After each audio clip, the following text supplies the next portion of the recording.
Aujourd'hui, dans le canapé des coulisses, je reçois Flavien. Coucou.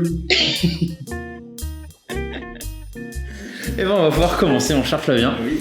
Alors pour la petite histoire, Flavien c'est un des profs d'impro et ami du coup de notre troupe Les 15 000 milliards. Et aujourd'hui j'ai l'immense honneur de t'interviewer pour le podcast. Merci Yvan. Voilà, merci à toi d'être venu. Et ben pour commencer, est-ce que tu pourrais te présenter de la manière dont tu souhaites, que ce soit en chantant, avec des rimes ou des jeux de mots ou juste avec tout ton CV? Je vais me présenter de la manière la plus simple possible. Parce que j'ai un CV long comme le bras. Donc je veux dire que je suis journaliste, comédien et réalisateur. C'est plutôt Voilà. complet, ça. En fait, c'est parce qu'il y a une personne très sage qui m'a dit, qui s'appelle PV Nova, qui m'a dit présente-toi de le plus simplement possible. Parce qu'à chaque fois, c'est imbitable. Donc j'ai fait ok, c'est bon, j'ai trouvé un truc raccourci, c'est bon. Ah, ok, concis, efficace. Trop bien. Et bah, du coup, de manière extrêmement originale, j'ai envie de te demander quels ont été tes premiers pas à l'impro, comment tu as démarré dans ce milieu-là? C'est assez simple. J'ai commencé par du théâtre au début. J'ai commencé à l'âge de 13 ans à peu près, 13-14 ans. Okay. Du théâtre classique. Du théâtre classique, t'apprends ouais. par cœur le texte. Ah ouais. Parce que j'étais vraiment quelqu'un qui parlait pas à l'oral. En fait, mais non, en fait, on m'entendait. Je parlais comme ça devant quelqu'un. On m'entendait pas beaucoup. Alors, ou alors par contre, pour dire des conneries devant toute la classe, je pouvais le faire. Je pouvais faire le zouave, je pouvais faire n'importe quoi, mais dès que j'étais en une personne, je parlais comme ça. On m'entendait pas. Du coup, le prof il fait élève ta voix, et j'y arrivais pas. Mais même dans la cour de récré, tu parlais tout doucement. Quand on était à 1-1, ouais. Ah ouais. Ah ouais. Ok. Mais par contre, je pouvais, quand il y avait les potes et tout, je pouvais faire tout ce que je voulais, je pouvais crier, je pouvais faire tous les trucs, mais dès que j'étais vraiment confronté à une personne, je mouftais pas, quoi. Passer en mode ASMR. Ouais, c'est ça. et donc ma sœur, elle m'a dit, ce serait bien que tu fasses du théâtre. Puis j'ai des potes qui faisaient du théâtre et on se foutait un peu de leur gueule. On disait, bon, les théâtreux, là-bas. Donc il y a un pote qui a fait, vas-y, viens, tu rigoles, mais viens tester.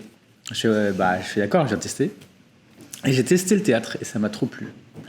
Le prof qu'on avait, qui s'appelle Philippe Leroy, c'est un prof de clown et de théâtre, et il a su déceler en nous la petite perle qu'on n'avait pas exploitée, et il a permis de l'agrandir.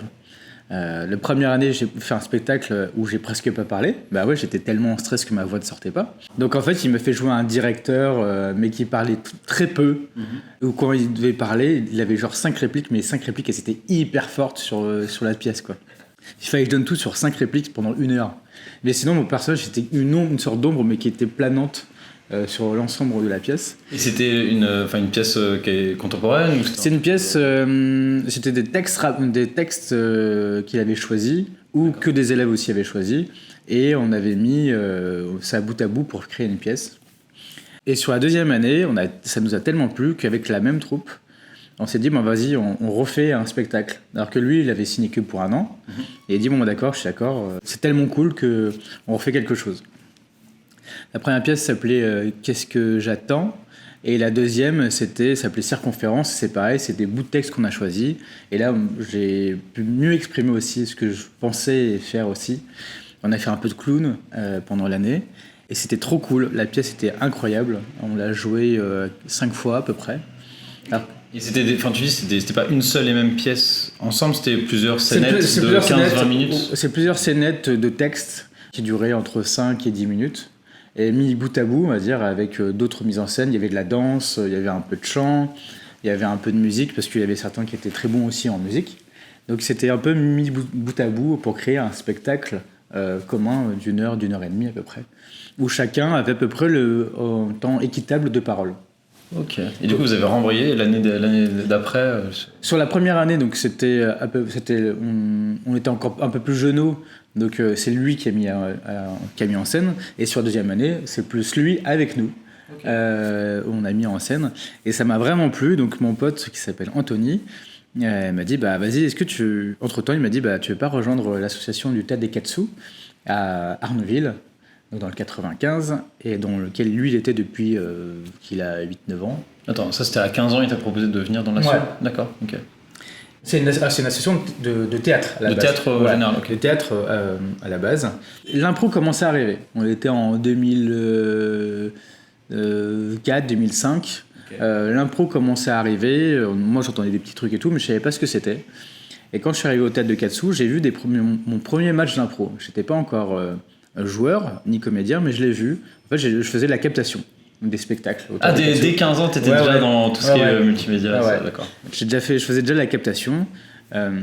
Et donc j'ai appris aussi par le théâtre de Katsu à faire de la captation, à faire du montage des pièces que le théâtre organisait. Et en voyant le match d'impro, je me suis dit, putain, c'est marrant, c'est ce que je fais un peu tout le temps, c'est des conneries que je fais, j'ai envie de le faire, quoi. Et donc j'ai commencé par le théâtre, et la prof de théâtre que j'avais après au théâtre de Katsu m'a dit, t'as quand même la fâcheuse habitude à ne pas apprendre tes textes. Ce serait bien que tu ailles faire de l'impro. Parce que, en fait, continue à faire le théâtre, mais va faire aussi de l'impro, parce que peut-être que grâce à l'impro, t'apprendras tes textes. Pourquoi en faisant plus d'impro, t'apprendrais plus tes textes? Parce que en fait, j'improvisais mes textes. Ouais, t'avais la trame et tu dis vas-y, il y a 2-3 Ouais, c'est mots-clés et puis après c'est parti. Je connaissais toutes les répliques de tout le monde, et les miennes aussi, mais moi, je ne voyais pas pourquoi il fallait apprendre au pied de la lettre. Donc, il fallait juste que j'apprenne grosso modo ma ligne, mais je savais les autres. Mais pour moi, c'était facile de jouer, mais pour les autres, c'était hyper difficile. Ils attendaient le mot près, et moi, je donnais un synonyme. Pareil, j'improvisais mon texte, je me l'appropriais, mais je l'improvisais. Et elle m'a dit, va faire de l'impro, et tu vas voir, ça va te ramener de la rigueur pour apprendre ton texte. Et je comprenais pas pourquoi elle me disait ça. Et c'est vrai, parce que en fait, en commençant l'impro, et ben, à un moment, on nous a demandé de jouer à la manière de Shakespeare, à la manière de Brecht, à la manière de Molière. Et là, tu fais, mais je sais pas faire ça. Dans les matchs, t'avais des trucs, vas-y, bah, je sais pas comment on parle Molière, je sais pas comment on parle Shakespeare. Bah, j'ai relu les textes, et j'ai rejoué les textes. Et ça m'a amené de la rigueur dans mon jeu théâtral, et c'est l'impro qui me l'a amené. Et en faisant ça, j'ai pu développer mon jeu d'impro, et c'est grâce à ça que maintenant mon jeu d'impro s'est développé. C'est parce que le théâtre et l'impro m'ont mis de la rigueur. Ouais, parce qu'il y a tellement de thèmes, de contraintes en impro, si on connaît, faut quand même connaître un peu les bases, quoi. Bah, c'est ça, surtout qu'il y avait à l'époque, c'était que des matchs d'impro. Donc c'était une équipe, donc nous, le théâtre des Katsu, on avait une équipe qui s'appelait les Pied et Carros. On jouait avec différentes équipes, de Trappes, de Cormeilles en Parisie, de Paris, avec les 13 à l'Ouest. Les 13 à l'Ouest existaient déjà. Attends, c'est quoi la date de naissance des 13 à l'Ouest? Les années 2000? Ouais, 2000, ça faisait et on a fêté les 13 ans d'existence il y a 3 ans. Ouais, donc il faut dire début 2000, ouais. 2006. Ouais. Ok. Mais par exemple, il y avait 10 troupes à peu près à l'époque. Hein. Il n'y avait pas plus. Maintenant, il y en a, je sais pas combien. Ouais, en Ile-de-France, il y en avait une dizaine de troupes. Et on se connaissait tous. J'ai joué par exemple avec Issa Doumbia, qui faisait partie de l'équipe de Trappes et qui est allé en Cormeilles en Parisie, qui a notre âge en fait. Donc ça allait. Il y a d'autres personnes. On a joué une fois avec Jamel, une fois aussi avec un peu l'équipe de Trappes qui était là. Donc c'était vraiment vraiment tout le début. Maintenant, il y a des artistes qui sont sortis. Je prends Guillaume Darnaud qui fait toutes les voix maintenant dans les Cassos et qui écrit les voix aussi, qui écrit pour faire les voix après et qui joue dans plein de spectacles. C'est pareil, c'était notre arbitre. Et je vois bien en arbitre en plus. Là. Il était oufissime et il nous donnait des cours aussi. Et pareil, on jouait avec lui. C'était une petite famille qui se retrouvait le temps d'un match.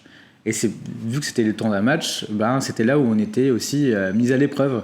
Parce que par exemple, quand tu joues contre le Barreau de Paris, le Barreau de Paris, ils sont quand même un peu plus cultivés. Ils ont plus de verve. Il y a un autre registre. Et là, tu dis, ouais, mais si moi je me mets pas à la page comme eux, je peux pas jouer. Eux, ils vont me mettre à l'amende. Et c'est un match. Un match, c'est de la compétition. Donc tu dois gagner le point. Et si tu gagnes pas le point, d'un côté, c'est la beauté du match. Mais de côté compétiteur, t'es vénère. Tu veux gagner le point, tu veux faire des belles choses. Donc t'apprends. T'apprends à jouer des Molières, t'apprends à faire des Brecht, t'apprends à faire du Shakespeare, t'apprends à faire du Beckett. Parce que t'as envie d'avoir une soif de connaissances pour ne pas battre l'autre, mais être à son niveau et faire des choses belles. Et après, si tu peux gagner le point, tu gagnes le point et c'est cool, quoi. Ouais, mais faut être au moins content d'avoir bien contribué à l'impro, quoi. C'est l'essentiel, quoi. Alors, l'essentiel, c'est de kiffer et puis de se dire, bon, là, on a amené quelque chose qui vaut son pesant d'or, quoi. Genre. Oh, c'est trop cool. Et dans tous ces débuts ou même plus tard, est-ce qu'il y a... Toi, tu te souviens d'un moment ou de plusieurs moments où tu as eu un déclic d'apprentissage, où tu as vu, par exemple, une scène ou une façon de jouer, où tu te dis, mais oui, mais là, c'est évident, de jouer telle chose de telle manière, pour être clair avec ses collègues, ou alors avec... je sais pas, une thématique ou quelque chose, un déclic d'apprentissage, quoi. Il y a eu 2 déclics, et pas déclic théâtre. Rudolf, je m'avais prévenu que de toute façon, il m'a dit oui, au 13 à l'Ouest, oui, Flavien, lui, son truc c'était beaucoup de jeux de mots, mais un peu trop parfois. Pas du tout, je comprends pas. Tu sais que, petit parallèle, mais dans mes copies au lycée, j'écrivais des jeux de mots. Et en fait, il y avait les profs qui me rattiraient, ils font pas de jeu de mots. Moins 1 point, des fois j'avais même des malus parce que mes jeux de mots étaient pourris, quoi. Et ils donnaient pas des bonus quand il y en avait des biens? Non, j'avais souvent des malus quand même. Voilà. Des petites baffes dans la marge de la copie, quoi. C'est ça. Moi, ça me faisait marrer, c'était mon petit défi à chaque fois. Ouais, j'ai eu 2 déclics, voire 3, mais l'un des premiers déclics, c'était c'est jouer avec une équipe qui s'appelle les Carafes. C'était un dérivé, je sais plus, non, je pense pas qu'il existe maintenant, mais c'était un dérivé de la LIBAP et donc la Ligue du barreau de Paris et de la LIFI, de la Ligue française d'improvisation. C'était un mash-up des deux. Et j'avais rencontré Emmanuel Gann, qui présente beaucoup de choses pour Paris Impro et qui est aussi directeur des scénarios pour Scène de ménage maintenant. Et juste, j'avais rencontré un match d'impro, il était l'arbitre, et on s'est trop bien entendu. Et un jour, j'étais bénévole au Salon du Cinéma, et il y avait une troupe qui était là, les Carafes, et ils jouaient une improvisation à la manière d'eux. En gros, c'était du cinéma à la manière d'eux. Et demander au public qui était là, il n'y avait pas de scène, il n'y avait rien du tout, ils étaient juste dans le salon, il y avait du bruit partout, ils faisaient une sorte de ronde, et demander au public un nom d'auteur et un film. Donc Roi Lion à la manière de Tarantino, par exemple. Ou des trucs un peu comme ça. Et Manu, il vient me voir et il fait ah bah tiens Flavien, t'es là, viens jouer avec nous. Et moi j'arrive dans leur truc, donc je connaissais à peu près les gens parce que j'avais déjà joué avec eux. Je savais qu'ils avaient un potentiel intellectuel et de connaissances très fort, quoi. Et donc des fois, et là on me sort des films, il y avait que je connaissais pas ou des auteurs que je connaissais pas. Du coup, tu fais semblant ou tu fais quand dans ce moment-là? Et voilà, il y avait même pas de caucus. En plus, c'était genre. Ah oui, c'est direct. C'était direct, on y va. Alors, moi, j'avais eu. Qu'est-ce que j'ai vu? J'ai eu la petite sirène à la manière de Godard. En fait, tu t'avais jamais vu la petite sirène. La petite sirène, je savais, mais Godard, tu vois, ça remontait, je savais pas. Je vois les images, mais je vois pas le parler, quoi. Et je sais pas comment on parle. Et ils font, allez, vas-y! Et là, je fais, ok, alors attends, cinéma, nouvelle gare, attends. Et du coup, je me mets dans la peau d'un personnage et ça passe. Et en fait, on a fait la petite sirène. En fait, j'ai commencé par le roi Triton en mode, avec un parler un peu franchouillard, mais avec des longues tirades. Et en fait, ça a passé. Et ça a été un déclic de dire, ah, mais attends, en fait, tu peux t'approprier des choses, mais en même temps, il faut avoir de la connaissance. Ouais. Tu peux jouer et avoir de la connaissance. Et ça, c'est un terme de mes déclics. Comme je disais tout à l'heure, pour mieux jouer, il faut que j'apprenne plein de choses. Et donc ça, c'était vraiment... je peux jouer beaucoup de choses, c'est génial. J'ai une soif des connaissances, et avec ça, en fait, je peux encore la souvenir. Le deuxième déclic, c'est plus un côté négatif. Okay. C'est quand j'ai quitté le théâtre de Katsu, c'est parce que je n'avais eu aucun retour sur mon jeu. Attends, t'avais un prof quand même, t'avais des feedbacks pendant les cours ou après les spectacles? Non. C'était génial à chaque fois. Ouais, ok. Et donc, là, ça a été aussi un déclic. Après, il y avait le côté positif dans le théâtre des Katsu où c'était, on faisait tout. On faisait aussi bien la lumière, le son, la vidéo, la régie. Ça fait tes premières armes. J'ai fait mes premières armes. Et en fait, j'ai appris toute la technique qui me servent encore maintenant dans mes métiers. Et à côté de ça, mon jour d'impro, j'avais l'impression de ne pas évoluer. Alors qu'à côté, je jouais avec la LIBAP, j'étais appelé par d'autres troupes sur Paris, j'étais en invité et tout. Mais sauf que je n'avais aucun retour sur mon jeu par rapport à ma propre équipe. On me disait jamais si c'était bien ou mauvais. Si t'as que des bons retours, tu dis bon, peut-être des zones d'ombre que je pourrais peaufiner, c'est quoi mes angles morts, quoi. C'est que en allant dans d'autres équipes que je savais où ils étaient assez sincères pour me dire bah là ça va pas, là tu fais trop le cabot, là tu fais trop de jeux de mots. Et j'avais que des retours comme ça, mais de ma propre équipe j'en savais rien du tout. Et ça a été un déclic de dire bah attends, en fait c'est quoi mon jeu de comédien? Est-ce que du coup je reste dans ma bulle, de faire du jeu de mots, de faire des trucs cabots, de me mettre à poil sur scène parce que je me mettais à poil sur scène, d'être un peu le chien fou, c'est-à-dire que je sais pas. Donc quand je l'ai quitté et j'ai rejoint, pendant une année j'ai fait le mercenaire, j'ai joué avec plein d'équipes et c'est là où j'ai eu des retours de plein de gens qui m'ont dit bah tiens développe ça, là t'es fort sur ça, là t'es vraiment nul sur ça. Et les équipes ont eu l'honnêteté de me le dire. Ouais, là tu te dis bon ok, enfin il y a un peu plus de transparence, ouais. c'est moins consensuel, ok je vais pouvoir step up sur mon jeu. Exactement. Et le troisième déclic que j'ai eu, c'est sur mon jeu et sur l'appréciation, c'est en donnant des cours. En donnant des cours, j'ai commencé tôt aussi à donner des cours. Dès ma 3e année de théâtre, je commençais déjà à donner des cours. Je donnais des cours aux enfants. Au minot, ça allait de 5 à 10 ans, et aussi aux adolescents, mais des cours de théâtre. Mix impro, mais c'était vraiment théâtre au début. Et en donnant des cours de théâtre, je mettais de l'impro dedans, je écrivais les scènes avec eux, je jouais avec eux, et en voyant leur manière de jouer, et en même temps moi en m'inspirant de leur jeu, et ce déclic d'être passionné et d'être passionnant, c'est là où ça s'est vraiment réveillé.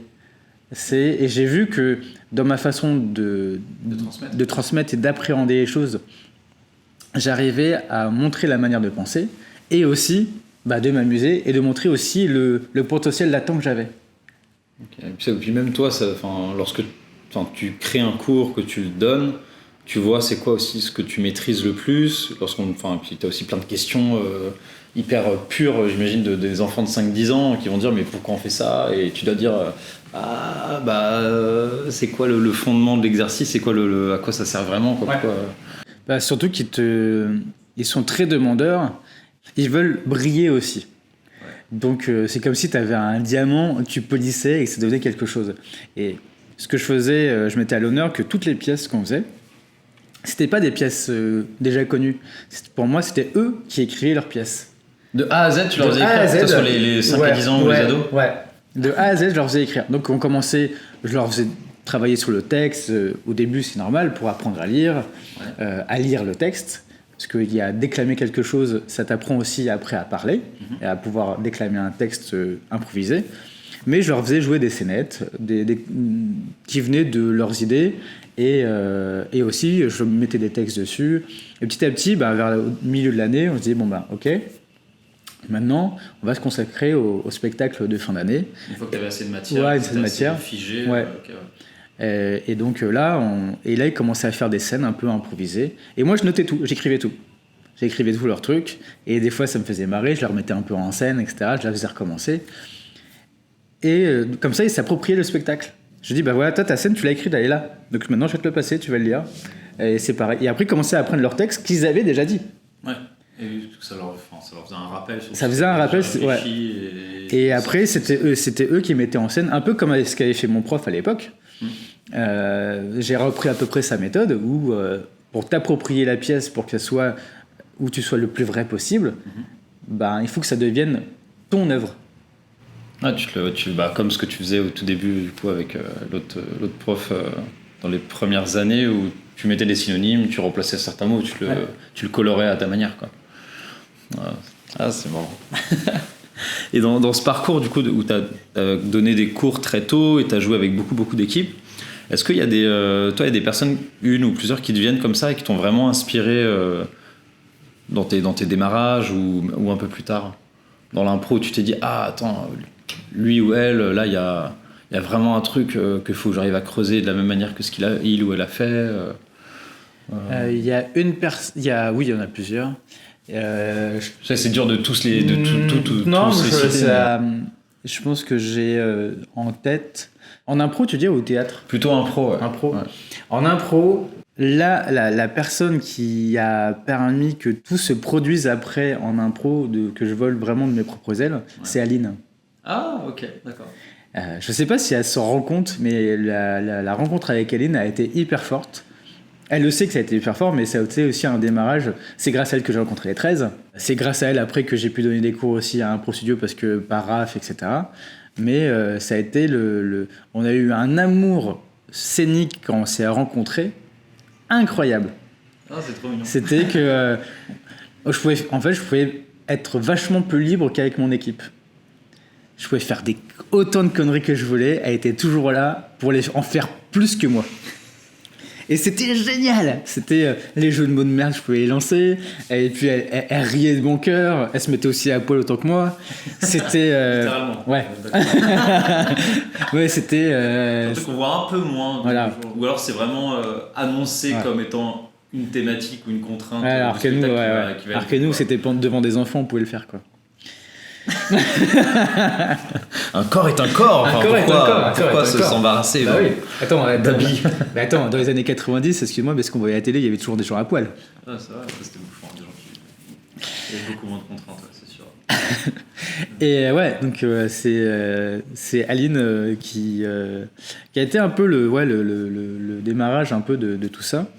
Je peux citer aussi mon équipe, en fait, des Pité Carros aussi, qui a été une super équipe avec Jérémy Boutier, Nicolas Huan, Eric, Alicia. C'est le Et Richard. petit moment dédicace. Ouais, c'est qui m'ont aussi surtout avec Jérémy qui m'a toujours poussé à développer mes propres compétences et qui me pousse encore maintenant, Jérémy Boutier. Et c'est pareil, Aline et Jay, ça a été un peu un peu les mentors un peu de l'ombre.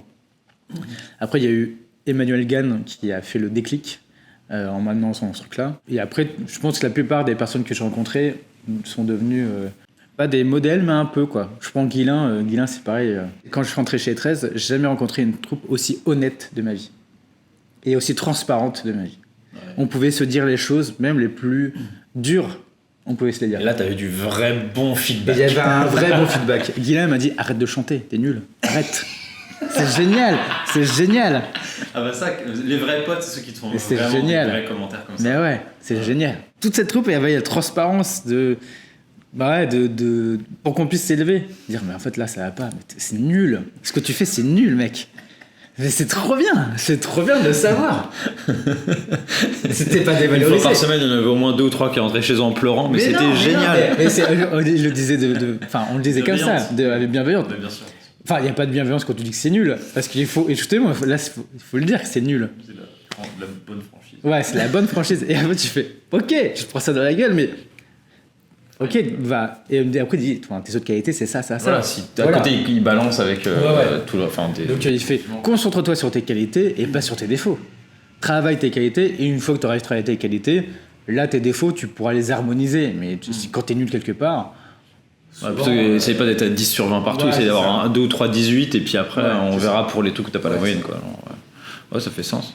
Après avoir fait de l'impro pendant tant d'années, dans plein de troupes, avoir donné des cours, qu'est-ce qui te donne encore l'envie, toi, de continuer maintenant? Parce que du coup, tu crées aussi quand même pas mal de concepts.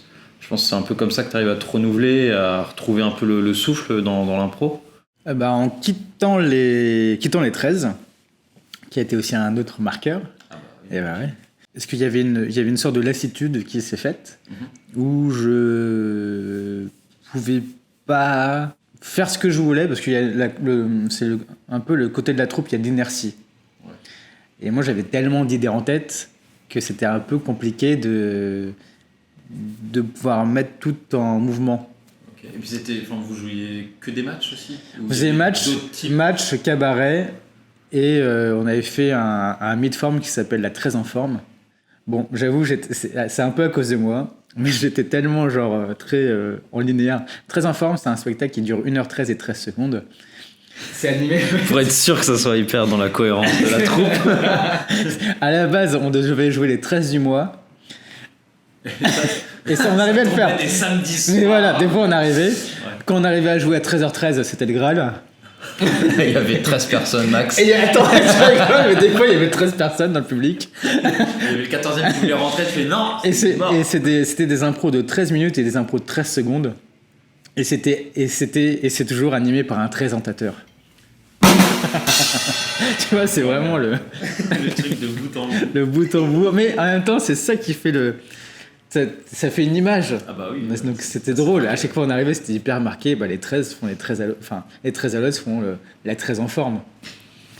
Donc c'était débile. Donc moi j'ai adoré mettre en place ce concept avec Guilain, avec Jérôme, avec Julien et Alice. Mais après il y avait ce truc là qui m'empêchait un peu de l'inertie de troupe. Et quand j'ai quitté la troupe, bah là c'est pareil, je suis redevenu mercenaire comme j'étais à un moment. Aller piocher à droite et à gauche, jouer dans plein d'équipes, être invité dans plein d'équipes. Et quand Romuald m'a dit à l'improvibar, vas-y, je te donne une carte blanche, j'ai fait ok. Carte blanche, c'est dans un lieu particulier ou Ouais, c'est à l'improvibar, j'ai une carte blanche le premier vendredi du mois pour faire ce que je veux. Ça a commencé quand, ça, les cartes blanches ? Ça a commencé l'année dernière, mais l'année d'avant encore, avec Romuald, on avait fait un marathon de l'impro. Ouais. Où je jouais avec le public pendant 14 heures. Attends, t'es resté sur scène pendant 14 heures, ouais. T'as le droit d'aller aux toilettes quand même. Oui, mais je joue. En fait, le public me donnait des concepts et je jouais avec les gens du public pendant 14 heures. Une scène ouverte de 14 heures. Ouais, j'étais rincé. J'étais rincé. Ah bon? rincé. Surpris. Et après, on a redéveloppé ça chaque année. On continue chaque année, sauf que cette fois-ci, on invite des improvisateurs. Et chaque heure, c'est un spectacle. Les marathoniens sont les mêmes. Et après, il y a des invités qui arrivent pour donner un peu de souffle. Donc c'est un marathon toujours. Et à chaque fois, on a inventé des nouveaux concepts de jeu, d'impro, dans ces marathons. Et en parlant avec Romuald, on a commencé aussi à exploiter... je lui avais dit que j'avais le Dixit que je voulais faire en impro. Donc on a inventé Dixit Impro. Après, le Blanc Manger Coco avec Blanc Manger Impro. Ça a commencé depuis 2021. Ça a commencé en 2020, voire 2019-2020 à peu près. Okay. Parce que j'avais cette envie de créer des spectacles avec des jeux de société et faire des jeux de mots à la con. Faut pas le nier ça. Et de créer mes propres formats parce que je me dis il y a tellement de terrain avec les jeux de société que tu peux faire ce que tu veux. Après il faut juste trouver les bons ingrédients. On a commencé à jouer Dixit Impro ou Hasard Ludique. Et entre-temps, j'avais aussi une idée, c'était de créer Anime Impro. Anime Impro, c'est un spectacle tiré des mangas. Et ça, en fait, ça fait 5 ans qu'il existe. Mais 5 ans qu'il a changé de forme. Tu l'as fait à la Japan Expo ? On l'a commencé à Japan Expo devant 5000 personnes. C'était un match d'impro où il y avait Sébastien Serra, Aïs Béchu, moi et Fabien Stroubel contre des youtubeurs. Okay. Et du coup, ils s'entraînaient au début avec nous. Et on a arrivé à faire un truc qui tenait la route parce qu'il y avait plein de refs. Ouais. Et c'était drôle. Mais pendant 5000, c'était la première écran géant, oreillette. Moi, j'étais déjà habitué à faire de la scène parce qu'à Japan Expo, j'anime la plupart des scènes qui sont devant 5000 ou 10 000 personnes. Je peux animer une scène, moi, j'ai pas de problème. Mais c'est vrai que pour les autres comédiens, il y avait un petit décalage. Moi, qui était en mode animateur de ouf, avec un match... Avec des refs, il y avait de la musique, c'était assez ouf comme truc. Et c'était aussi une idée qui était sortie de ma tête, que je voulais concrétiser, et je l'ai fait, j'étais trop content. Donc en voyant tout ça, Romuald m'a dit ouais, vas-y, je te donne une carte blanche. Et l'année dernière, c'était un défi d'inventer, non pas 10, 8 concepts qui ont été joués qu'une fois. Des one-shots. Okay. Peut-être qu'ils se rejoueront, peut-être qu'ils se rejoueront pas, mais c'était des one-shots, et c'est les comédiens différents. Et des spectacles différents à chaque fois. Et ils ont tous marché. Donc c'était un peu frustrant de dire « Ah, c'est qu'un one-shot !» Mais c'est le jeu. Et là, c'est pareil, rebelote, je fais la même chose où je réinvente des 8 concepts différents. Là, t'as toujours un vendredi par mois à l'improvibar, c'est ça. Okay. Donc après, il y a des concepts qui sont déclinés comme Fantasme. Fantasme, c'est un spectacle qu'on a créé aussi avec Romuald. Pour son anniversaire, je lui ai demandé qu'est-ce qu'il voudrait comme cadeau. Il fait que tu me réalises un de mes fantasmes. Je fais OK, le spectacle s'appelle Fantasme. Et on l'écrit, et puis c'est parti. Et en fait, on a fait une tournée avec. On va refaire une tournée avec. Une tournée quoi, en Ile-de-France, en France? On a fait ça en Bretagne. Oh, c'est trop chouette. Okay. Et ça a super bien marché. On a fait ça pendant l'été. Et là, ça a tellement bien marché qu'il y a des prods et des tourneurs qui sont venus nous voir. Ils nous ont dit en fait, on voudrait bien que vous en fassiez une. Et donc on est en train de préparer la prochaine tournée. Par rapport à des concepts un peu débiles au début, et ça peut apparaître un peu plus mieux produit, mieux expérimenté. Et donc ça permet d'avoir aussi des trucs assez rigolos à faire. C'est mieux dans ce sens-là de partir de quelque chose qui était entre guillemets amateur ou enfantin, qui devient quelque chose de pro et de reconnu, que ça parte de l'inverse, de dire on va faire un truc hyper professionnel et que ça se délite petit à petit, quoi. Tout dépend de l'intention. Par exemple sur Anime Impro, on était parti, on va faire un truc hyper professionnel. Ouais. Et je pense qu'à l'époque, j'ai mis la barre beaucoup trop haute. Ça n'avait pas le temps de grossir de manière organique. Il fallait laisser le truc arriver, jouer dans des cafés-théâtres, de voir comment ça peut prendre et d'explorer un peu. Et en plus, c'est un jeu qui est différent de tout ce qu'on peut voir en impro. C'est un jeu qui est beaucoup plus grand, beaucoup plus gros. Les expressions sont beaucoup plus marquées. Il faut avoir des il faut avoir des références, il faut avoir de la verve, il faut avoir beaucoup de corps. Donc c'est un jeu qui demande beaucoup d'efforts et que malheureusement tous les comédiens en impro n'ont pas. Donc il faut avoir ces deux facettes-là. C'est assez compliqué à mettre en place, donc c'est pour ça que le projet il vivote, alors que les autres que je fais, c'est assez rapide parce que on est sur la source de l'impro qui est juste de l'organique et de se dire qu'est-ce que j'ai envie de jouer maintenant, c'est ça, et on y va. Trop bien. Ça fait des grosses scènes, mais 5000 personnes quand des micro-cravates et tout, là, ça doit être vraiment pas mal. Alors j'imagine que c'est un de tes meilleurs souvenirs. Est-ce qu'il y en a d'autres, des scènes qui t'ont vraiment marqué, de connexion ou de quelque chose, t'arrives sur scène, tu commences et il y a une évidence et il y a une sorte de ping-pong magique qui se met en place. Est-ce que t'en as quelques-unes qui te viennent comme ça? Dans des matchs d'impro, dans des matchs d'impro où il y avait par exemple, comme je disais, Aline, et où Chloé, ou même Guilain, c'était des directs sur scène. On savait qu'on allait sur la même route. Okay. Avec Rudolf, c'est pareil, on savait. C'est parti, on y va. C'est des amours scéniques. Après, il y en a. En fait, je pense que à chaque fois, j'ai toujours eu des amours scéniques qui se sont faits aussi avec d'autres personnes avec qui je travaille sur un fantasme, ou là Suzy qui est avec moi sur Anime Impro, c'est pareil, on a fait un catch et là une connexion de ouf. C'est moi en pire. C'est 2-2. 2 contre 2. Ouais, 2 contre 2. C'est moi en pire, elle fait autant de jeux de mots que moi.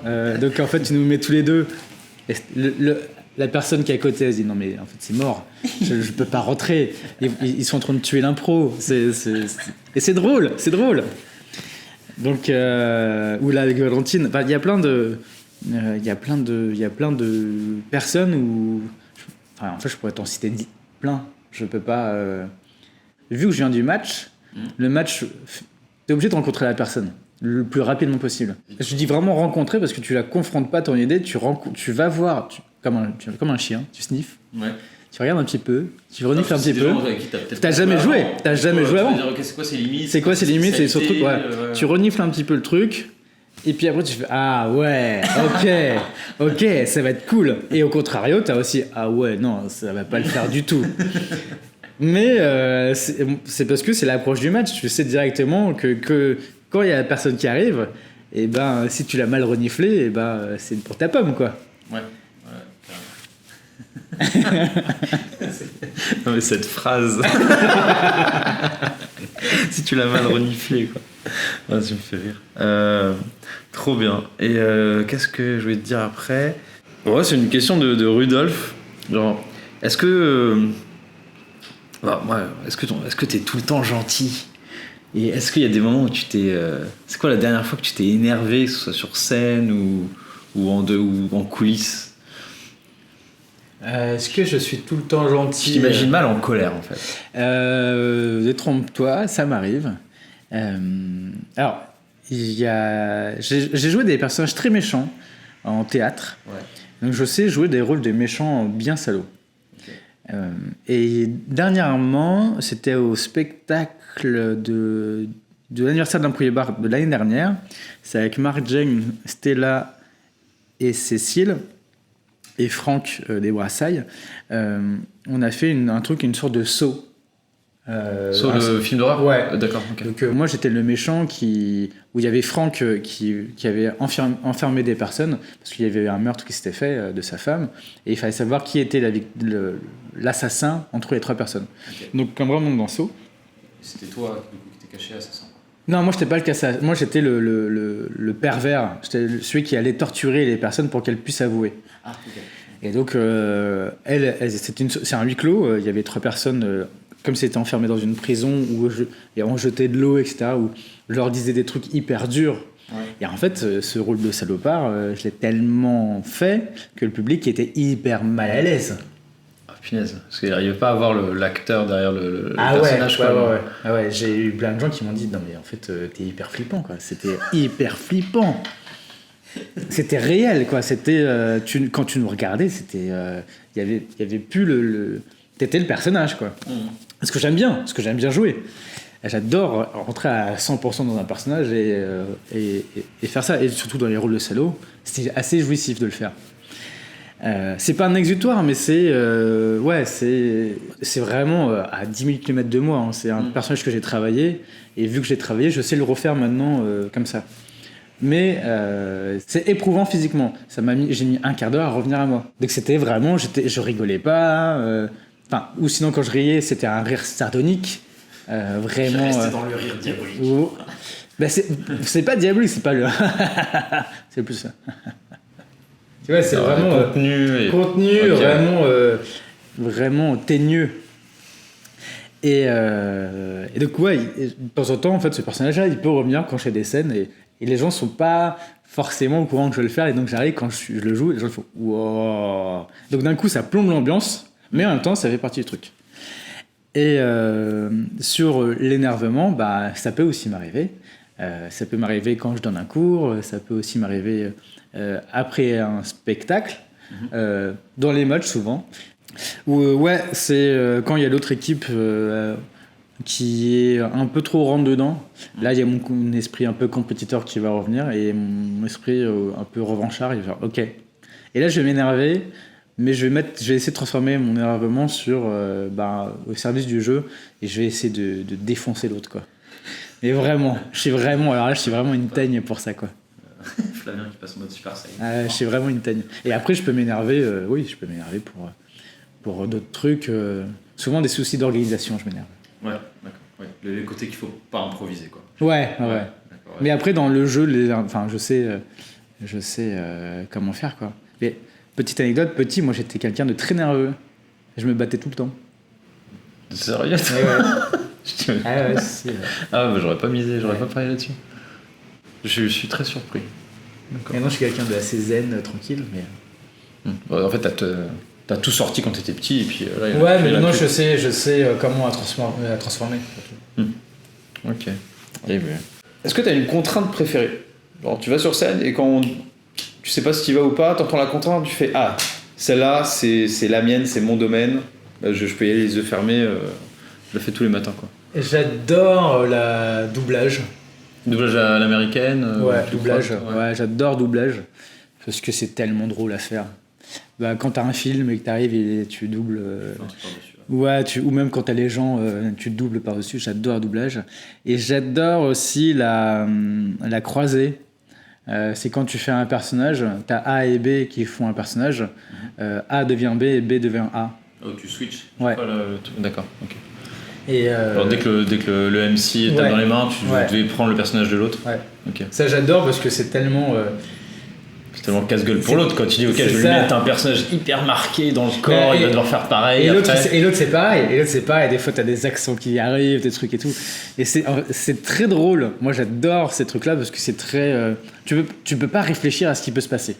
T'es vraiment hors contrôle de tout ce qui peut se passer. Même si tu veux mettre quelque chose, tu sais qu'au bout d'un moment, quand l'arbitre va taper des mains ou quand le MC va taper des mains, t'es plus dépendant de ce personnage-là. Et il va évoluer. Et ça, en fait, j'adore, c'est trop cool. Les croisés, tu reprends le personnage, t'es obligé d'être à fond du coup en connexion avec l'autre pour rattraper au vol la dernière chose qu'il a lâché ou qu'il a marqué, quoi. Ouais. Et après, rajouter aussi des trucs que t'as vus si tu vois des trucs qu'il a lâchés, de faire de la réintroduction des trucs qu'il a lâchés ou que toi t'avais mis, et donc ne pas être en contrôle de tout ce qui peut se passer, juste sentir le moment présent et de jouer avec et d'être en alchimie avec l'autre. Pour moi, c'est ça vraiment la base de l'impro. C'est être en alchimie avec la personne pour raconter une histoire et surtout faire rêver le public. Et ce que je dis toujours, je pense que je te le dis à chaque fois, mais en impro, on ne fait pas que faire rêver le public, on sublime le réel.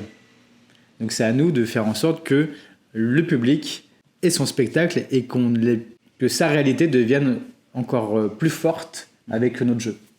Quand tu joues des persos, comme lorsque on sait pas quoi faire comme action, tu vas sur scène, tu fais semblant de creuser un trou. Toi, ton personnage refuge, ça serait lequel ? Je pense que je suis passé par différentes vagues de personnages refuge. Ouais. Plus j'ai évolué, le premier personnage refuge, c'était le mec qui faisait que des jeux de mots. D'accord. En fait, c'était toi, quoi. C'était moi. C'était le premier personnage refuge. Dès que je n'avais pas une idée, j'étais en mode ok, je vais faire des jeux de mots. Après, j'ai appris à en développer un personnage, un vrai personnage, mais c'est le premier. Après, le deuxième, c'était les mains dans les poches. Vraiment le mec un peu tout lent, à la cool, il va parler comme ça. Ça te permettait aussi de prendre plus ton temps, de moins parler, ce qui n'est pas forcément une mauvaise chose en fait sur ça. Ça dépend, mais c'était tenu beaucoup trop un personnage refuge. Après, j'ai eu un personnage hyper rapide, genre Speedy quoi. Il faisait tout très rapidement. J'en ai eu un autre où c'était... Il y a le côté un peu troll qui revient, mais à chaque fois, il essaie de trouver le jeu qui faisait essayer que l'autre chutait, quoi. C'est quoi la meilleure peau de banane que je peux lui mettre à l'autre? C'est ça, ouais. C'était... je sais pas, le truand. Je vais mettre une peau de banane et c'était truandé à chaque fois. Exactement. Et maintenant, je pense que j'ai pas de personnage refuge. Je me dis que si j'ai pas d'idée, je suis en état neutre. Je rentre avec une typologie de personnage, mais qui reste neutre. Tu fais pas de grands gestes, etc., qui va pas décorer quelque chose, mais je rentre juste avec une attitude. Est-ce qu'elle est fatiguée? Est-ce qu'elle est excitée? Et je vais essayer de trouver juste l'attitude que j'ai sur le moment, là, maintenant, par rapport au thème qu'on m'a donné, par rapport à ce que je dois jouer, à la fatigue que j'ai. Et je vais juste essayer de composer avec ça, et qu'est-ce que je suis en train de vivre sur le moment. Et là, pareil, je le sublime, je l'agrandis. Et plus l'impro va, plus je l'agrandis, plus ça devient quelque chose. Mais je pars juste de cet état de... c'est ça que je suis en train de vivre maintenant, et c'est ça que je vais faire.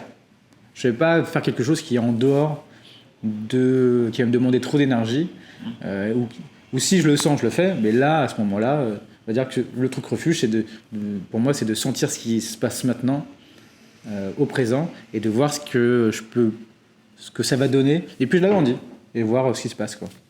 Est-ce que tu te souviens d'une scène qui s'est vraiment pas passée comme prévu? Même si c'est de l'impro, vraiment, tout partait de travers, quoi. Est-ce que ça te rappelle un match ou une scène en longue forme ou autre? Côté rigolo ou côté pas marrant? Parce que je pense que pour moi, aucune scène ne se passe comme prévu. Il y a une scène, je pense que je l'ai déjà raconté bien une fois, mais celle-là, c'est la scène où c'est plutôt rigolo, où je me suis vraiment foutu à poil devant des enfants. Parce que c'était une scène où il y avait un couple qui disait « Oh, les enfants, ils font pas grand-chose. » Et nous, les enfants, on était cachés derrière la patinoire. La patinoire, c'est la scène en match d'impro, qui ressemble un peu à une patinoire de hockey. Donc en fait, t'as des bouts de bois qui sont hauts jusqu'à la taille, et tu peux te cacher en dessous. Et donc nous, on était cachés en dessous, et les parents qui étaient au-dessus, qui disaient « Oh, les enfants, ils font... ça va, ils font rien et tout, c'est des adolescents. » Et nous, avec la fille qui était en face de moi, on fait « Et si on enlevait nos vêtements ?» Et on a commencé à enlever nos vêtements, un à un, et puis t'as les deux joueurs qui regardaient et regardaient plus, genre « Ils sont en train d'enlever leurs vêtements, hein ?» Ils voyaient du coin de l'œil. On était juste en face d'eux, et puis le public, il voyait juste des vêtements partir, et qui rigolait. Et encore, donc, au moment où là, les comédiens qui étaient en train de jouer, et nous, en plus, on bruitait comme si on faisait l'amour, etc. au moment où il voit où je suis en train de dégrafer le soutif de la meuf et elle est en train de me retirer mon caleçon et ils ont fait attends, qu'est-ce qui est en train de se passer là? Qu'est-ce qui est en train de se passer là? Donc eux ils devaient continuer à improviser et ils nous voyaient ils devaient continuer à improviser, ils nous voyaient mais le public ne nous voyait pas, mais eux ils nous voyaient nous mettre littéralement à poil et c'était l'euphorie du moment, c'était vraiment le truc, c'était un moment suspendu quoi. Donc on s'est foutu, on était à poil complètement, on avait retiré les caleçons, etc. On les avait jetés, le public rigole, se marre, tu vois, ils voient le truc et tout. Mais je pense qu'ils n'ont pas réalisé. Et genre, on voyait l'arbitre. Parce qu'eux, ils étaient pas sûrs si vous avez des vêtements en stock que vous ouais, c'est vraiment ce que vous aviez sur vous. Pas. Et puis t'avais l'arbitre qui était aussi dans la patinoire avec nous, qui était rouge, qui était mort de rire, qui savait pas où se mettre. Et qui nous montre les 5 dernières secondes. Et là, on fait OK, on se lève. Et on se lève. Et donc, moi, je me suis caché. Enfin, on se cachait les parties, quoi. Et le public, il est au possible. Fin d'impro noir. C'est génial. Ça, tu vois, c'est complètement parti en sbab total. Et le public, il est au possible. Et en mode côté bon enfant. Et donc, tu vois, c'est des dérives rigolotes. Après, en dérive moins rigolote, on a eu un jour, on a fait un cabaret avec les 13. Et je sais pas pourquoi, le public avait une fâcheuse tendance à prendre que les débuts d'impro hyper noirs, hyper dark, hyper dépressives. Ah ouais, j'en ai eu le choix, c'était toujours la pire en mode de thriller. C'était vraiment la pire. Et donc, j'ai fait une scène où j'ai fait un enfant qui était enfermé. Et on comprend qu'il subissait des sévices et des viols. Donc, on comprend la scène. Moi, je le comprends. En même temps, je suis oh putain. Ok. Donc, et on y va. On y va à 100%. On y va. On n'a pas fait les scènes et tout, mais on va vraiment dans la psychologie de l'enfant. Le mec qui l'enferme, qui lui donne à manger et qui lui dit des phrases hyper horribles. Le public qui fait oh, tu vois, il y avait vraiment des oh dans le public. Et donc on joue la scène. Je sais plus comment le maître de cérémonie arrête la scène, mais genre je crois ça s'arrête sur ok, maintenant c'est ton tour quoi, genre fin noir. Ouais, et puis là alors, l'imagination qui part dans tous les sens et tout, le public qui applaudit genre et genre choqué. Et après le MC essaye de remettre une impro rigolote, mais ça en fait il y avait encore l'inertie de la scène d'avant quoi. Ouais. Mais aucune scène, mais c'est eux qui avaient choisi hein. Oui, bah c'est mais nous on allait à 100% de truc et on est sorti du truc, on était tellement mal, et le public est venu nous voir et fait mais c'était ouf ce que vous avez fait, on n'a jamais vu ça de notre vie, mais c'était incroyable, vous étiez et nous on a fait mais en fait c'était horrible, mais c'était horrible ce qui s'est passé. La scène t'as besoin de faire la psychanalyse après mais ouais pour en sortir. Et ça c'est un sentiment que j'ai gardé, je me suis dit, et pareil sur À vous, le public À vous, c'est quoi c'est le spectacle que je te disais où je faisais un gros bâtard, le psychopathe en mezzo. Bah c'est pareil, le public il fait ah ouais la vache vous y allez pas de main morte quoi, c'est vraiment 100% le truc quoi. Je fais bah ouais, vu que l'impro bah tu sais pas ce que tu vas voir, tu mets en condition un peu les gens et tout, mais peut-être qu'il peut se passer ça, c'est de l'impro, c'est pas forcément drôle. Ouais. Et donc ça c'est dans les trucs que moi j'ai joué. Après dans les trucs que moi j'ai vus, il y a des trucs où je pouvais être très mal à l'aise parce que c'était nul. Parce que c'était en toute objectivité. C'était mal joué, c'était pas assumé, surtout des scènes d'horreur, des trucs comme ça où c'était à demi assumé, ou dans les scènes d'amour, ou pareil, tu sens qu'il y a un malaise entre deux personnes. En fait, quand c'est pas assumé à 100%, bah le public ressent le public sent le malaise et du coup il est mal à l'aise à notre place quoi. Alors que des fois on peut faire des trucs vraiment horribles, mais comme on est à fond dedans et qu'on assume, on embarque le public. Après il faut trouver la juste dose de trucs horribles. Moi j'ai pas fait de quoique si, enfin, j'ai dit ça, mais en fait il y a des scènes où je me fais étrangler. Dans Fantasme par exemple, on fait des scènes où on fait des fantasmes morbides. Du coup on peut s'étrangler, on peut se frapper, donc c'est des scènes assez dures, mais le public vu que c'est ce qu'il a demandé, et on va aller aux limites de ce qu'on peut faire avec notre corps, et aussi par rapport à chaque personnalité et de ce qu'il accepte. Mais on prévient qu'il peut y avoir ça. Est-ce qu'il y a un concept ou tu as une idée, bon, parmi toutes celles que tu as eues, ou un truc tu dis ah ça j'aimerais vraiment le tester un jour sur scène, que ce soit un concept ou un type d'impro que tu n'aurais pas encore fait, avec des effets spéciaux, de la projection 3D. Ouais, si. Bah, on est en train de enfin, c'est avec le même type d'anime impro. Anime impro, ça va déjà loin avec la vidéo, mais en fait, je voudrais aller plus loin en gamifiant l'impro et faire un truc où c'est le jeu vidéo et l'impro sont mêlés. C'est-à-dire que le public a une manette pour pouvoir contrôler un comédien. Ah, une grosse manette. Une grosse manette. Et c'est un truc j'avais commencé à parler, j'en ai parlé à Lucas qui est dans ta troupe. Et on a commencé un peu à designer le truc, mais après il faut un peu de domotique, il faut des trucs. Mais ouais, c'est un de mes projets que j'ai envie de faire. Gamifier le truc, d'aller vraiment... D'être vraiment la marionnette du public, quoi. Ouais, sur l'interaction la plus totale, le métaverse en réel. Allez, Ouais, mais d'avoir un truc un peu fou, où ouais, tu prends le contrôle. Après, il y a des patterns de jeu qu'on peut retrouver pour qu'on puisse s'y retrouver au niveau de la régie, de la lumière, etc. Parce que sinon, c'est très compliqué à mettre en place. Mais ouais, un truc un peu plus interactif. Parce que j'ai testé à l'époque, on avait testé avec Aline et Raph et Seb, on avait testé un spectacle en 360. L'intérêt. Où le public est tout autour de toi? Non, c'est avec les boules 360, on nous a filmé et nous on jouait en 360 autour d'une boule et les gens avec leurs lunettes. Ouais, il y avait un intérêt, mais l'intérêt il est minime parce qu'il n'y avait pas forcément des fonds derrière. En fait, j'ai envie de mêler un peu plus de technologie à l'impro. Après, il faut le faire de façon intelligente. Après, c'est un coût aussi. Ouais, Voilà, j'ai des idées de concepts qui sont un peu plus faramineux au niveau des coûts, mais je pense que c'est des trucs qui peuvent être très fun et très drôles à faire, à tester, à voir. Ouais, il y a des trucs qui peuvent être marrants. Là, on a pensé à un truc où, par exemple, s'il fait haut, on ne sait pas trop comment, mais soit des lumières, soit un son, mais en fait, c'est nous jump. Avancer, reculer, ça nous avance, ça nous recule. Tu te baisses. Après X, tu crochet ou tirer. Enfin, ça dépend du jeu dans lequel on opère. Mais oui, ça peut être un truc. Après, et on s'est dit ouais, mais si c'est qu'une seule personne qui joue, il faut trouver l'interactivité. Si c'est qu'une une seule personne qui joue pendant tout le truc. Ouais, il y a tout plein de trucs à voir. Et la manette, la domotique, comment tu la mets en place.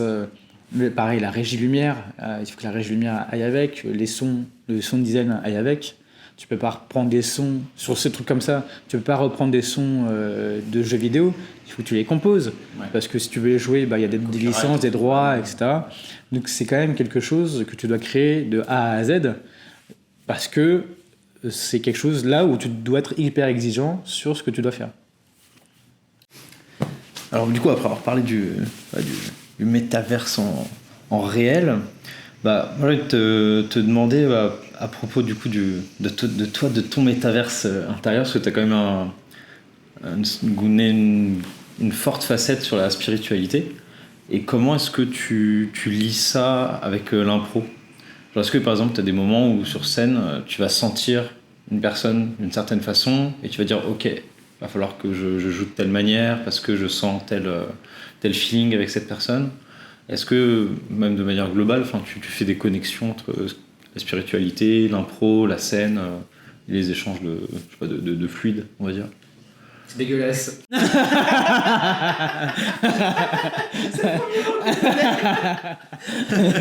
d'énergie, je veux dire d'énergie. Au début, j'arrivais pas à l'appréhender parce que je comprenais pas trop ce qui se passait, honnêtement. J'ai découvert un peu... Enfin, c'était très latent depuis que je suis petit, mais je l'ai compris en étant adulte. Parce qu'avant, effectivement, je voyais plein de choses et je comprenais pas ce qui se passait. En donnant des cours, J'ai testé plein de choses sur vous. Bon, je sais pas si on peut le dire, mais tu vois les couleurs, Ouais, enfin, je vois tu les vois couleurs, les ouais. couleurs des auras, Ouais. c'est ça. Ça. Parce que c'est un des prismes que t'as. Ouais. Et en donnant des cours, en fait, je voyais les couleurs changer chez les gens. D'un cours à l'autre ou même au sein même du cours. Au sein même du cours, vous voyez que il y avait une énergie, une couleur un peu plus terne, et au fur et à mesure, ça se colorait un peu plus par rapport à ce qui pouvait se passer ou par rapport à la connaissance que la personne avait d'elle-même. Donc il y avait des trucs qui pouvaient bouger. Et oui, après j'ai rencontré des personnes où en match ou dans des trucs où tu dis ouh, cette personne je vais pas l'approcher. Ah oui, à ce point-là. Ah ouais. Ou ah ouais, je vais devoir jouer avec elle. Waouh. Et je vais essayer de faire le moins de scènes possible. Ah, Parce que non. Parce que c'était pas possible. Même en me disant, oh, je vais essayer de passer au-dessus de ça, de transformer quelque chose. Ouais, non, c'est beaucoup trop d'énergie pour pas grand-chose. Ouais. C'est des personnes qui vont plus te phagocyter, vont te prendre ton énergie, même physique, t'es fatigué. Tu vas être KO, toi. Ouais, tu vas être KO, ouais. Enfin, Et puis ça se prouvait avec les troupes avec qui je jouais. Qui dit quand j'ai joué avec celle-là, je suis mort quoi. J'ai fait une scène, je suis fatigué. Bah ouais, parce qu'en fait cette personne elle t'a bouffé quoi. Même si c'est toi qui as amené toute l'impro et tout, et en fait derrière elle t'a juste pris toute ton énergie. Moi le pire c'est que vu que je vois ça, c'est un peu compliqué c'est un peu compliqué d'être entre guillemets naïf, Ouais, naïf, en allant sur scène. Je me dis Ouais. je l'ai vu venir à 10 km, Ouais, je sais ce qui va se passer un peu. ça. Ouais. Après, j'ai eu d'autres trucs ou d'autres phases où, sur ma sensibilité et sur ma perception, ça m'a joué des tours aussi. Dans le sens où, des fois, j'ai eu des blackouts sur scène. Où je ne sais pas ce qui se passe pendant une heure. À l'INRH, ils ont fait une scène une fois, je pense pas qu'ils s'en rappellent encore, mais pendant une heure, moi, j'étais pas là. Je ne sais pas ce qui s'est passé. C'est-à-dire, tu te souviens pas de ce Je que tu as joué? ne me souviens pas de ce que j'ai joué. Ok, d'accord. Mais je sais qu'ils étaient très mal à l'aise. Et que la personne du public elle dit, elle m'a remercié après parce qu'en fait j'ai joué son père, mais j'ai joué tellement son père qui était décédé qu'à mon avis il y avait autre chose quoi. wow. Et donc et moi je me rappelle pas de ce qui s'est passé, je me rappelle de 5 minutes du spectacle, les 5 dernières minutes. Ok. Le moment où tu t'es transcendé en quelque sorte. Ouais, je sais pas ce qui s'est passé. Honnêtement je sais pas. Et en fait c'était horrible parce que je me revoir les yeux de rage genre what the fuck quoi. En pleine scène. Après, quand tu sors du blackout. Ouais. Lui, pour lui, c'était comme s'il y avait un même personnage, quoi. Mais moi, j'étais merde, je sais pas ce qui s'est passé. Je sais pas combien de temps il reste, quoi. Là, j'étais en mode total impro, vraiment. Tu vois, genre, je sais pas ce qui s'est. J'ai juste vu le mec en train à demi chialer. C'était sur une anecdote insolite. Et c'était compliqué, quoi. Même pour moi, hein, c'était hyper compliqué parce que je savais pas ce qui s'est passé. Mais en tout cas, le mec, ça lui a fait un. Après, il est revenu, il m'a dit, mais en fait, t'as dit tout ce que mon père n'a jamais osé me dire. Je sais pas, je pense qu'il s'est passé quelque chose. Je pourrais pas définir parce que je n'ai pas de souvenir. Mais le mec, il m'a pris dans ses bras, il fait ouais, c'est tout ce que j'ai voulu entendre de mon père, quoi. C'est comme si t'avais parlé avec tes mots, enfin, qui était là et tout, quoi. Et là, je fais oh shit. Mais en même temps, c'était beau. Mais en même temps, je me dis mais si ça m'arrive encore, en fait, je peux pas gérer ça. Surtout avec les personnes qui m'entourent, qui jouent avec moi. S'il m'arrive quelque chose sur scène ou s'il m'arrive quelque chose, si je fais quelque chose où je n'ai plus la possession de ma possession, qu'est-ce qui se passe quoi? Ouais, est-ce qu'il y a un risque de sécurité ou Ouais, c'est ça que tu penses? Ouais, je sais pas. En fait, donc j'ai pas envie. Donc j'ai vraiment appris après un peu à contrôler tout ça et c'est contrôler tout ça parce que je me dis juste par rapport et pour respecter aussi ce cadre de bienveillance et de respectabilité qu'on a tous et toutes, d'être en maîtrise de mon personnage ou autre de ce qui peut se passer. Et de temps en temps, il est vrai que quand je joue des trucs, beaucoup dans les anecdotes, ou quand je joue proche, j'ai cette faculté-là, ou quand on me donne un personnage qui est tiré d'une personne réelle, souvent je suis vraiment très très proche Très connecté. à la personne que je dois jouer. Surtout si elle est décédée, mais je suis quand même assez proche je peux sentir le truc qui est là, quoi. Donc ouais, ça peut me jouer des tours, comme des fois ça peut être bien aussi, parce que t'apprends aussi d'autres choses, à te méfier des personnes, à jouer autrement. Et puis ces trucs-là, on dit toujours, ouais, il faut jouer avec tout le monde. Pour moi, c'est faux, tu peux pas jouer avec tout le monde. Et c'est pareil, dans le sens, tu peux pas jouer avec tout le monde, il y a des gens qui ne comprennent pas tout non plus, donc tu peux pas non plus faire tout ce que tu peux sentir. Ok. Et ben après ce petit passage sur les connexions spirituelles, j'en viens moi à ma dernière question. Imaginons Flavien Apavou avec une immense barbe blanche qui parcourt toute la pièce. Est-ce que tu aurais un conseil à donner à des improvisateurs, enfin, soit débutants ou plus confirmés, sur l'improvisation? Un conseil, un seul conseil. Allez, 2, 3 si tu veux, non, tu peux faire du rap. Attends, j'essaie de trouver un conseil. Ouais, j'ai 2 conseils. Allez, partons sur 2 conseils. Le premier, c'est que l'impro n'est pas une thérapie. On ne fait pas de l'impro parce qu'on a des vices en nous et que voilà. L'impro, c'est pour faire des histoires et pour créer des histoires avec les autres. Ça peut éveiller des choses en vous et permettre de sortir des choses, mais à la base, ce n'est pas une thérapie. Ça peut en devenir une après, mais c'est ce qu'on appelle de l'impro appliqué. Voilà. Le deuxième, c'est ce qu'on joue en impro doit être toujours un peu dans la réalité. Même si ça peut être fantaisiste, etc. Mais qu'on part aussi de quelque chose qui nous appartient. Je dis que avec l'impro, on sublime la réalité.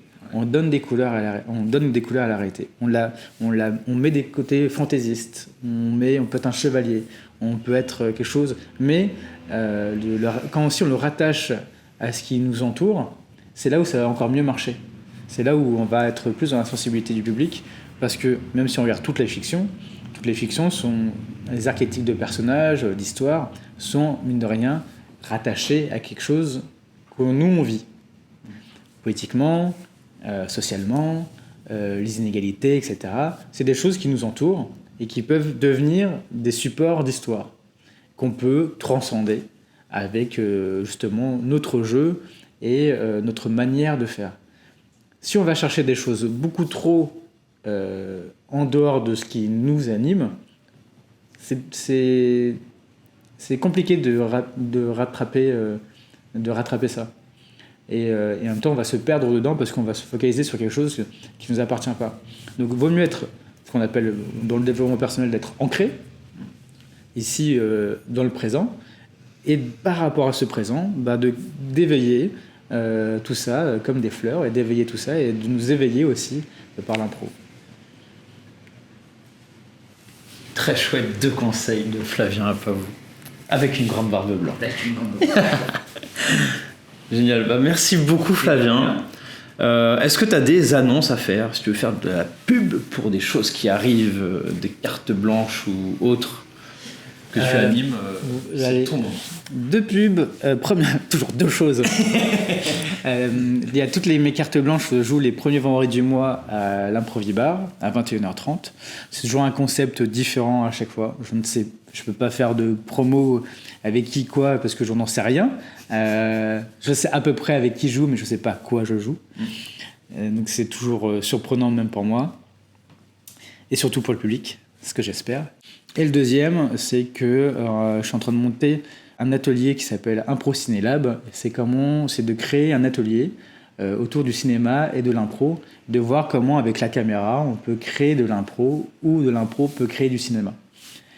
Donc celui-là sera un atelier au long cours sur toute l'année où une fois par mois je vais expliquer quelles sont les techniques de cinéma, comment on peut les appliquer à l'impro, et petit à petit on va explorer tout ça pour au final créer un film ou autre, ou une pièce, ou je sais pas, mais créer quelque chose. C'est vraiment un atelier laboratoire pour créer quelque chose qui mêle caméra et jeu de scène et improvisation.